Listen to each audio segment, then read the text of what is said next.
Hey, Coach Gurney here. Today we're out on the green grass. We're going to talk about approach play and how to get good quality strikes. So with the help of the pressure mat in the V1 app with live feedback here, we're going to get some idea of where you want to be at impact to ensure you're going to get consistent strike quality. So one of the biggest issues I always see day in, day out is players as they coming down, they kind of have a nice backswing, and then from here they're just too late in getting their weight forward. And because it takes them too long to get their pressure forward, they always find themselves shallowing out, hitting the ground too soon, and then from there they're going to start coming over the top and finding weird and wonderful ways to try and hit the ball in the air. They're trying to lift it, they're trying to scoop it, but their low point is too early, and they're not hitting enough down on the golf ball. So a lot of that is all about making sure that you're getting your pressure moving towards the target earlier. So in the takeaway, sure, from here to here, you're going to have the most amount of pressure on this trail side. But from here, you're really trying to make sure that the pressure is actually working towards the target the rest of the golf swing. So there's 3 really good drills that I love and I'll share with you right now that you can practice. One of them is going to be particularly good for you. And it's going to help a ton in getting that low point and getting that pressure moving towards the target. So this is number 1 and my personal favorite, but it's not for everybody. So you sit up, you get comfortable. Find that position where you kind of feel like you're 50-50 at address.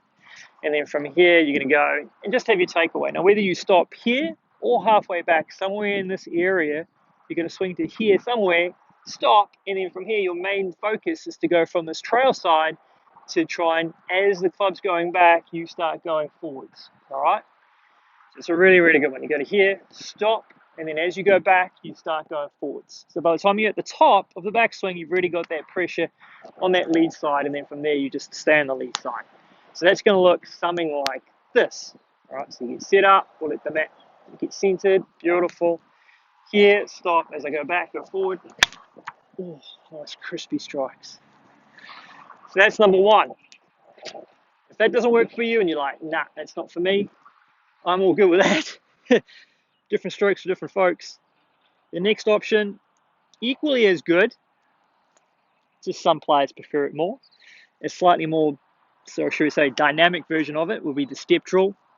So you get set up where you normally are, where you feel comfortable, okay? And then you leave your trail foot where it is and you bring your lead foot back here so it moves in line with the ball. And now as you're going back with the club, you step forward. Slightly more dynamic.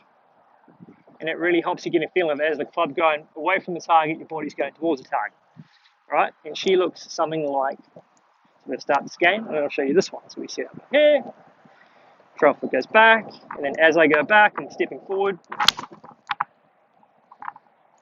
That's the baby draw. Cool, and then the last option, and you can see here every time this low point is just a little divot after the golf ball. Hitting the little ball before I hit the big ball. Beautiful, crispy strikes. Last one, this is kind of like how Henrik Stenson actually plays, a pretty good one.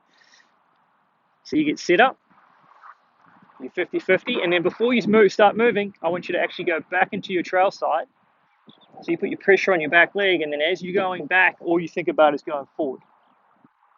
All right, so I'll explain that one more time. You get set up, then you actually move into your trail side, and then as you're swinging, you get into your lead side. Way simpler.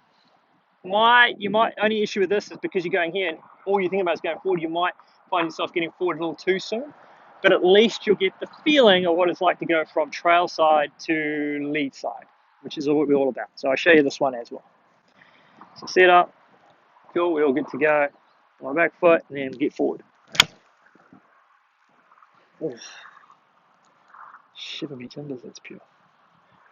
All right, so that's 3 really great ways to get a feeling for how to get that pressure moving onto that lead side as you go back. Last little thing I'll say on that is you want to make sure that it's not just your lower body going there. You also want to make sure you are getting your left shoulder or your lead side, shall we say, if you're left or right-handed, that lead side or target side is also coming along for the right.